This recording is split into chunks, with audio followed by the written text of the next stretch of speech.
So this is super exciting to me. Hi guys, I'm Eva, a producer and engineer from the Netherlands, and this is episode 1 of a 3-part series on giving new life to old samples. A thing I always focus on in my productions is atmospheres and also personal sound design, so I want most sounds to have a connection to the track. To do that in sound design, you could, for example, use a source sound or an atmo sample that's recorded in a location that someone was writing a track in, or that's related to the location, to not just make it an ambience in a track and have wave sounds or just chatter from a place. It's really cool to extract some tonality and some rhythm out of that. In this episode, we're gonna look at how to create some pad and bell sounds out of atmo samples. I'm really stoked for this series. I hope you get some inspiration out of it, and let's dive right into it.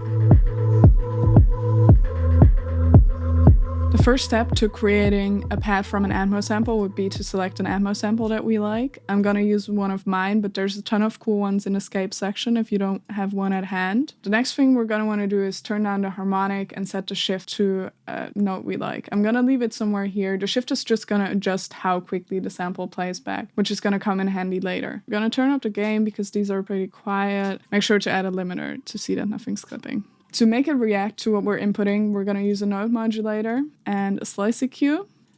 We're going to add a low cut filter, high cut filter, and a peak filter. And then make sure to set that to extract a really narrow frequency band. All these slopes super high. We're going to extract 440 because that makes it easy to work with the note modulator. Cutoff is going to be 438, 442. The peak filter is going to be at 440, so we'll input that, make the Q super narrow, and add a bunch of gain. To make it a bit broader frequency-wise, we can adjust the Q a bit. A useful thing to do would be to save this. I actually saved this exact same patch under Atmo Pad. That way I can easily pull this up whenever I want to do something like this. The next thing we're going to want to do is use a note modulator to adjust the cutoff of all the filters. That way, whenever we input a note, it's going to move that note around with the thing we're inputting. Now it's still monophonic. By turning on poly, we can be able to play chords, which is really dope. Then it sounds something like this.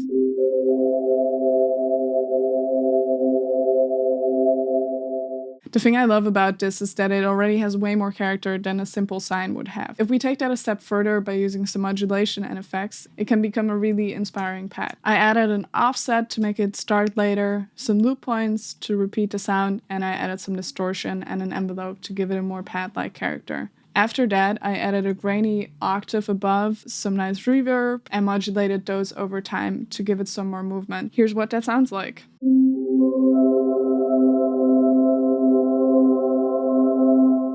This type of stuff works really well with different types of scapes, so if we're in this section, we could just choose something.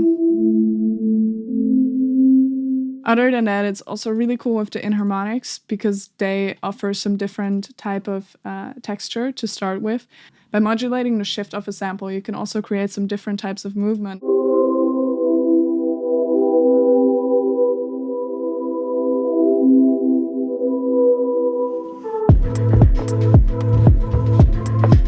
For the second patch, we're going to use atmo samples in a different way. So we're going to start off with a one-shot that we tonally like, that's plug bell-like. Here I use a sample of me tapping on a crystal glass.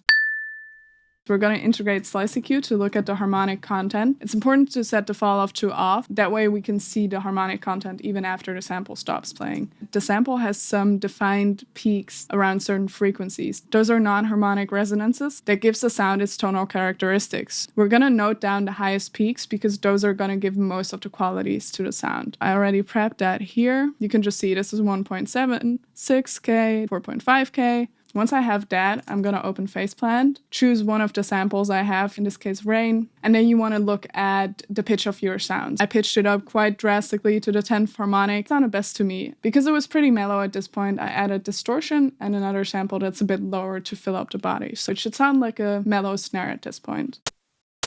I want that to be a bit more defined, so I'm going to add a transient shaper, and to give it its tonal characteristics, we're going to work with slice EQ and a note modulator. So we're going to transfer those narrow resonances into slice EQ, create peak filters, make them super narrow. I already did that here. Those are all the frequencies I noted down. The next step would be to add an envelope that looks like the sound we just heard, and send that to the gains of the peak filters. In this case, for 40, each resonance gets a bit less of the envelope assigned. That way the lower resonances are louder. After we've done that, the rest is just cleaning up the sound. I made it a bit less white, added a metallic filter, made it respond to velocity a bit, and added an LFO that makes it a bit wobbly because it controls the master pitch. Now we have a sound that sounds like this. Once we take that further, we could use different sounds and maybe add a reverb and a delay. So this is the same exact patch, just using different atmos. And by switching the sample, we're gonna get really different results again.